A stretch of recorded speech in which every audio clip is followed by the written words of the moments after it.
అనూహ్యంగా కృష్ణా జిల్లాలో ఫలితాలు అనూహ్యంగా ఉన్నాయి. మచిలీపట్నంలో కౌంటింగ్ కేంద్రం నుంచి వెళ్ళిపోయారు గుడివాడ వైఎస్ఆర్సీపీ అభ్యర్థి మాజీ మంత్రి కొడాలి నాని. అదేవిధంగా గన్నవరం అసెంబ్లీ క్యాండిడేట్ వైఎస్ఆర్సీపీ అభ్యర్థి వల్లభనేని వంశీ. లతా గారు ఏ విధంగా చూస్తారు గుడివాడలో నాని ఓటమి కానీ ఇటు వల్లభనేని వంశీ ఓటమి కానీ గన్నవరంలో? వాళ్ళు నోటికి పని చెప్పారు, ప్రజల చేతితో ఓటుతో పని చెప్పారు. ఏంటంటే వాళ్ళ గతంలో చేసిన మాటలే కానివ్వండి, అంటే ఏపీ ప్రజలందరూ కూడా సహించలేదు. దానికి మూల్యం జగన్మోహన్ రెడ్డి కూడా చెల్లించుకోవటం జరిగింది.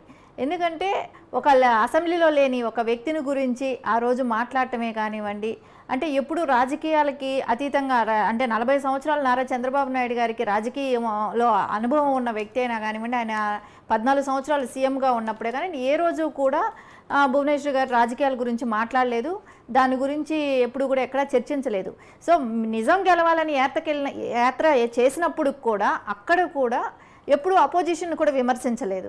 అంటే జగన్మోహన్ రెడ్డి గారిని దూషించడమో వాళ్ళ కుటుంబ సభ్యులను మాట్లాడటమో కూడా మాట్లాడలేదు. అదంతా ప్రజలు గమనిస్తున్నారు కదా. కానీ అలాంటి ఆవిడని మాట్లాడిచ్చారు కదా అసెంబ్లీలో. సో ప్రజల్లో దీని గురించి ఆ రోజు నారా చంద్రబాబు నాయుడు గారు బాధపడిన విషయం కూడా తీసుకుంటే దాన్ని కొక్కిరింపులు కూడా చేశారు ఇదే వీళ్ళు.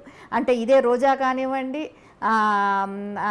నాని గారే కానివ్వండి, వల్లభనేని వంశీయే కానివ్వండి, వీళ్ళందరూ కూడా దాని గురించి మళ్ళా విమర్శించి మాట్లాడటం, నవ్వటం ఇదంతా కూడా ప్రజలకి అసహ్యంగా అనిపించింది.